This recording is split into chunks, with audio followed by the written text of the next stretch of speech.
जमात दुआ मज़मून रियाज़ी ज़ीली मज़मून आओ तफरीक के ज़रिए कम करें। अस्सलाम वालेकुम प्यारे बच्चों,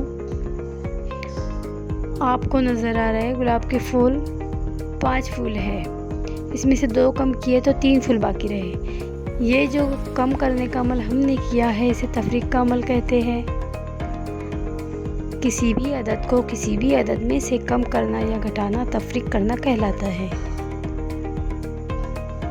तफरीक करते वक्त हम जिस अलामत का इस्तेमाल करते हैं इसे तफरीक की अलामत कहते हैं। स्क्रीन पर जो आपको अलामत नज़र आ रही है ये तफरीक की अलामत है। इस अलामत का इस्तेमाल हम तफरीक का अमल करने में करेंगे। ठीक है बच्चों, तो फिर चलिए आओ तफरीक के ज़रिए कम करें। खुदा हाफिज़।